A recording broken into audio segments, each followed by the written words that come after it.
वहाँ एक गरीब मगर सीधा साधा मछुआरा रहता था जिसका नाम विजय था। वह अपनी पत्नी के साथ एक टूटी हुई झोपड़ी में रहता था। उनकी दुनिया छोटी थी। सुबह जाल डालना, शाम को मछली बेचना और रात को शांति से सोना। उनके पास धन नहीं था, पर संतुष्टि का सबसे बड़ा धन था।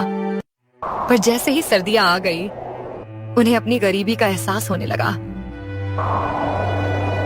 ठंड से बचने के लिए उन्होंने अपने घर में अलाव जलाया था। ये गरीबी क्या कम थी जो ये सर्दियां भी अब परेशानी बढ़ाने आ गई। एक तो हमारी झोपड़ी टूटी हुई है जिससे ठंडी हवा आती जाती है, और ऊपर से घर में गर्म कपड़े भी नहीं हैं। पता नहीं ये सर्दियां कैसे गुजरेंगी। पता नहीं भाग्यवान, लगता है इस बार की ये ठंड तो अपने चरम सीमा पर पहुंच चुकी है। और ऊपर से उस जमींदार का कर्ज भी चुकाना है। पता नहीं इतने पैसे कहां से जोड़ेंगे। जी, पर आप तो रोज मछलियाँ बेचने तो जाते हैं ना? अरे भाग्यवान, मैं बेच तो रहा हूँ, पर सामने से कोई खरीदने वाला भी चाहिए ना। एक तो ठंड इतनी ज्यादा बढ़ गई है, इसके कारण लोग अब ज्यादा घर से बाहर नहीं निकल रहे। कुछ गिने चुने लोग ही मछलियां खरीदने आते हैं। पता नहीं आगे ये सर्दियां क्या नई मुसीबत लाएंगी। जी, आप चिंता मत कीजिए। हमने आज तक किसी का बुरा नहीं किया है और ना ही सोचा है। हमारा भी अच्छा ही होगा। बस ये कुछ कठिन समय आते हैं जीवन में जो हमारी परीक्षा लेते हैं और हमें और मजबूत बनना सिखाते हैं। भाग्यवान, तुम्हारे यही हौसले और हिम्मत से आज हमारा ये घर टिक पाया है, और तुम्हारी इन बातों से ही मैं अपना काम मन लगाकर कर पाता हूँ। मैं अपने आप को खुशकिस्मत समझता हूँ कि मुझे तुम्हारे जैसी पत्नी मिली है। हाँ, और मुझे आप जैसे मेहनती पति। चलो अब खाना खा लेते हैं। गर्मा गर्म मछली चावल बनाई है, वरना ठंडी हो जाएगी। दोनों पति पत्नी खाना खाने बैठ जाते हैं। पत्नी एक थाली में मछली चावल परोसती है। सच में भाग्यवान, तुम्हारी मछली चावल तो बहुत स्वादिष्ट है। एक बार मैं मछली पकड़ना छोड़ दूं, पर तुम्हारे हाथ की ये मछली चावल खाना कभी नहीं छोड़ सकता। दोनों हंसते हंसते खाना खत्म करते हैं और सो जाते हैं। इतनी ठंड में भी विजय रोज सुबह जल्दी उठकर मछलियां पकड़ने जाता था। ठंड तो उसे भी ज्यादा लग रही थी, पर अपनी जिम्मेदारियों के आगे वह भी मजबूर था। सिर पर फटा तौलिया और शरीर पर सिर्फ एक धोती पहने विजय मछलियां पकड़ रहा था।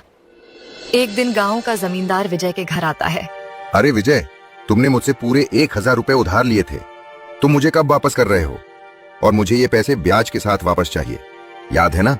जी जमींदार जी, मुझे याद है, पर मैं भी मजबूर हूँ। इतनी कड़ाके की ठंड में मेरा व्यवसाय ठीक से नहीं चल रहा, इसलिए पैसे देने में थोड़ी देर हो जाएगी। कृपया आप मुझे और वक्त दीजिए। मैं आपके सारे पैसे ब्याज के साथ दे दूंगा। वो तो तुझे देने ही पड़ेंगे विजय, और अगर तू नहीं दे पाया तो तेरा घर और तेरा जो कुछ भी सामान है सब मुझे जब्त करना होगा। पर ठीक है, क्योंकि तुम ईमानदार हो और मेरे पुराने आदमी भी हो, इसलिए मैं कुछ दिन रुक जाता हूँ। पर याद रखना, मेरे पैसे जल्द से जल्द मिल जाने चाहिए। जी जमींदार जी। जमींदार वहां से चला जाता है। मछुआरा रात में अपनी पत्नी से बात करता है। भाग्यवान, आज वो जमींदार घर आया था। बोल रहा था जल्दी से पैसे नहीं चुकाए तो ये घर और हमारा सारा सामान हमें यहीं छोड़ना होगा। समझ नहीं आ रहा कैसे इतने पैसे जमा करेंगे। जी, आप कहे तो मैं भी कहीं काम देख लूं बाहर, थोड़ी मदद हो जाएगी घर में। तुम कहाँ इतनी ठंड में काम देखोगी, और काम के चक्कर में तुम बीमार हो गई तो क्या करेंगे? जाने दो, अब जो भी होगा वो भगवान भरोसे छोड़ देंगे। क्या पता उसे ही दया आ जाए। एक दिन गांव के चौराहे पर सभी लोग इकट्ठा होते हैं। मुखिया जी, अब ये समस्या तो बढ़ती ही जा रही है। पता नहीं कौन हमारे जानवर रातों रात चुरा रहा है। हाँ मुखिया जी, ये सिलसिला कई दिनों से चल रहा है, पर कोई चोर तो नजर नहीं आता, और रातों रात ही गायें, भेड़, बकरियां कोई चुरा ले जाता है। हाँ मुखिया जी, और तो और मैंने कल ही नई गाय बाजार से खरीद लाई थी, और रात में ही वो चोरी हो गई है। सुबह से ढूंढ रहा हूँ, पर अब तक उसका कोई पता नहीं चल रहा। हाँ गांव वालों, ये तो बड़ी गंभीर समस्या है। मानो सारे जानवर कहीं गायब हो रहे हों। लगता है अब हम सभी को रात में पहरेदारी करनी पड़ेगी। अब आज से ही सभी लोग बारी बारी से रात में जागेंगे और हम उस चोर को पकड़ कर ही रहेंगे। पर मुखिया जी, आप तो जानते ही हैं कि इस बार तो ठंड कितनी ज्यादा है, और रात में तो ठंड हड्डियां जमा देती है। ऐसे में कैसे पहरा दे सकेंगे? तभी भीड़ में से एक बुजुर्ग आदमी आगे आता है। मुखिया जी, ये काम किसी साधारण चोर का नहीं, बल्कि ये काम तो उस मायावी चुड़ैल का है। क्या कहा बाबा जी आपने? मायावी चुड़ैल? हाँ मुखिया जी, ये किस्से बहुत सालों पहले इस गांव में हुआ करते थे, पर लगता है अब वो चुड़ैल वापस आ गई है। मुखिया जी, चोरों का तो ठीक है, पर अब इस चुड़ैल को कैसे पकड़ेंगे? गांव वालों, हम सभी जानते हैं कि इस बार की ठंड बहुत ज्यादा है, पर हमारे पास दूसरा कोई उपाय नहीं है। ठीक है, तो आज रात ही हम कुछ लोग चुपके से ये देखेंगे कि सच में ये काम कोई चुड़ैल ही कर रही है या नहीं।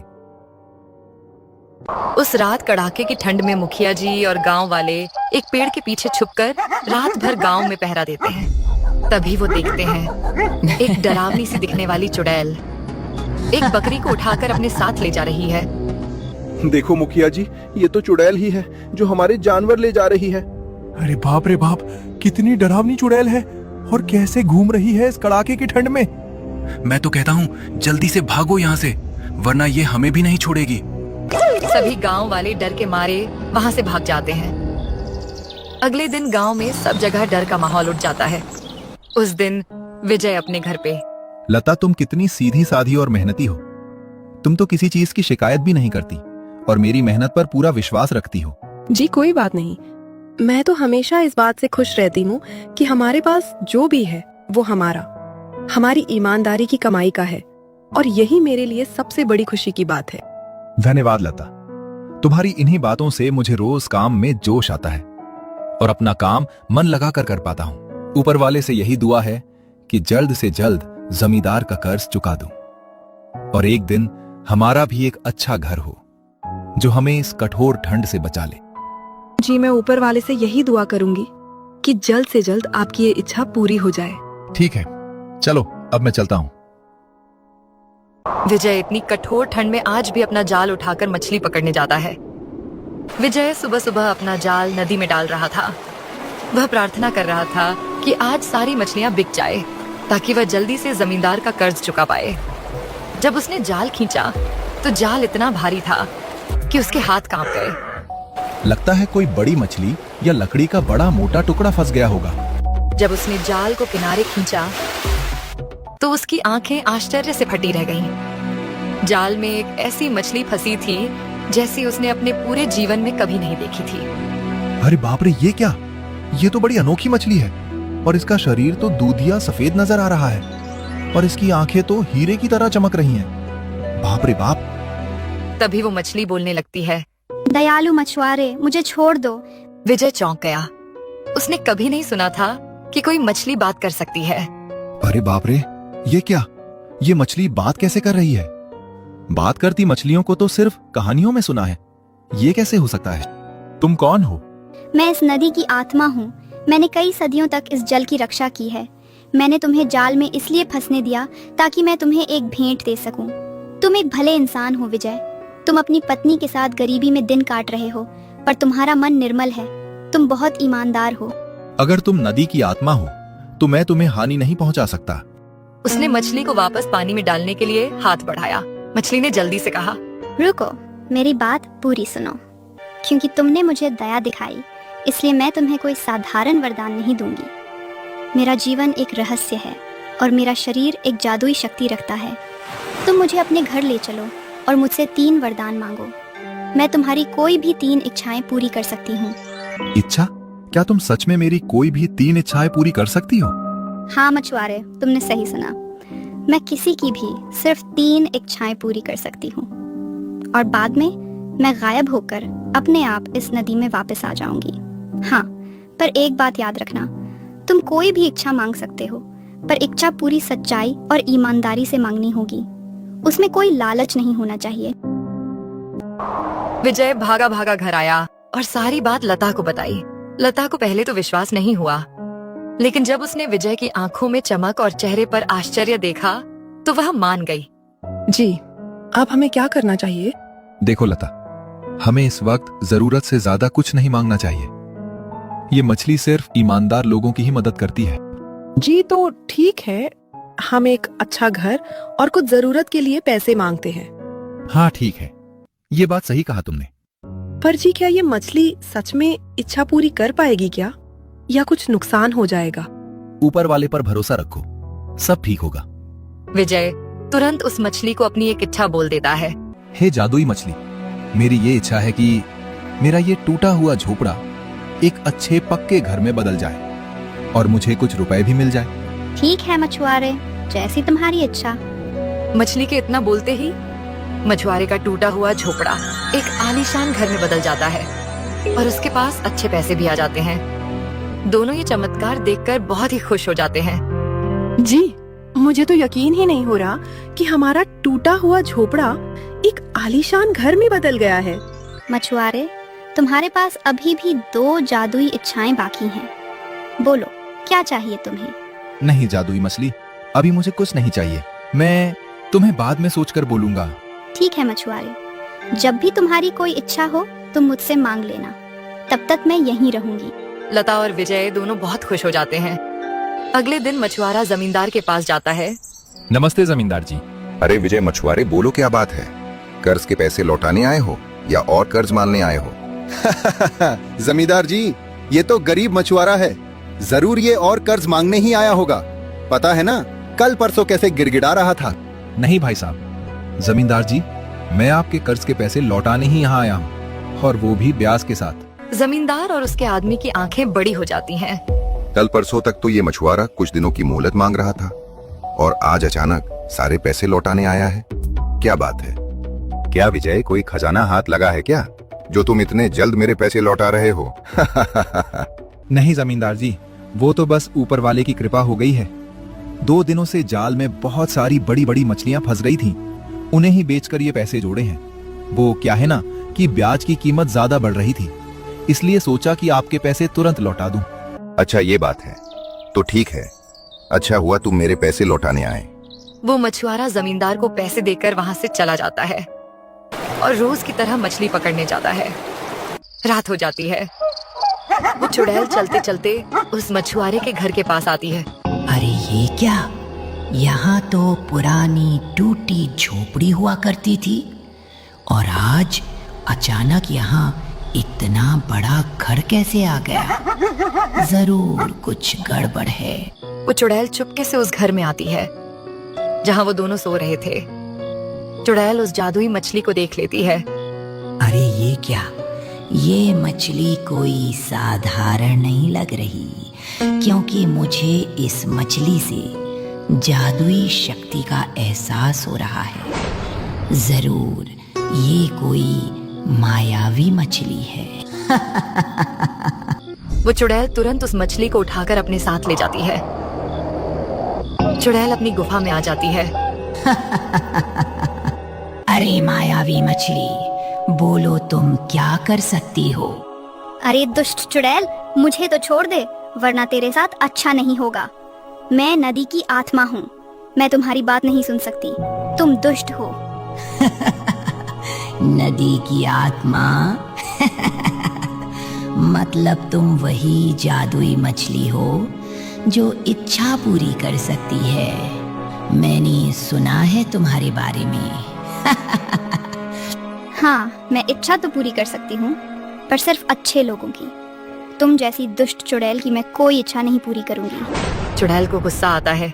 अच्छा, तो तुम्हारा मतलब है तुम सिर्फ उस मछुआरे की इच्छा पूरी करोगी, जबकि तुम उस मछुआरे के घर मिली हो और उसका आलीशान घर देखते ही मुझे समझ आ गया है कि उस मछुआरे ने ही तुम्हें अपने साथ लाया है।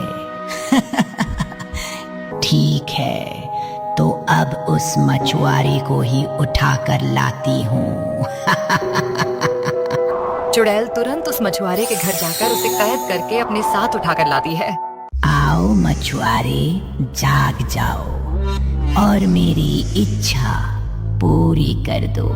मछुआरा नींद से जाग जाता है। मछुआरा उस भयानक चुड़ैल को अपने सामने देखकर बहुत डर जाता है। बचाओ बचाओ कोई, ये तो दुष्ट चुड़ैल है।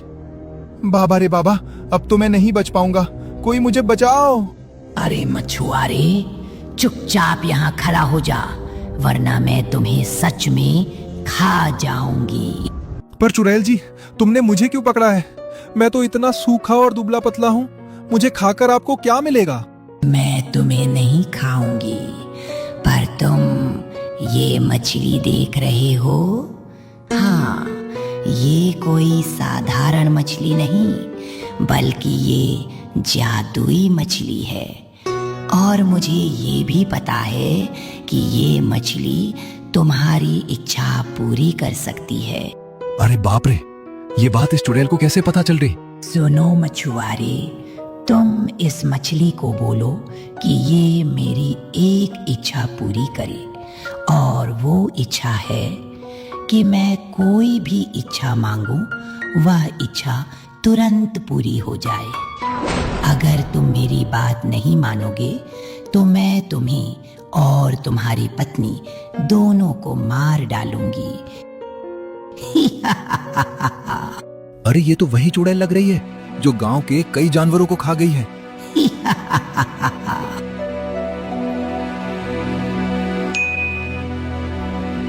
ठीक है चुड़ैल, मैं तुम्हारी ये इच्छा पूरी करूंगा।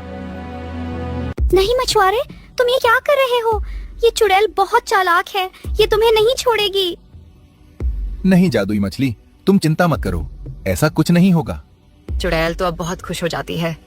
तो सुनो जादुई मछली, अभी के अभी इस चुड़ैल को यहीं जलाकर भस्म कर दो और इसका नामो निशान इस दुनिया से हमेशा के लिए मिटा दो। क्या?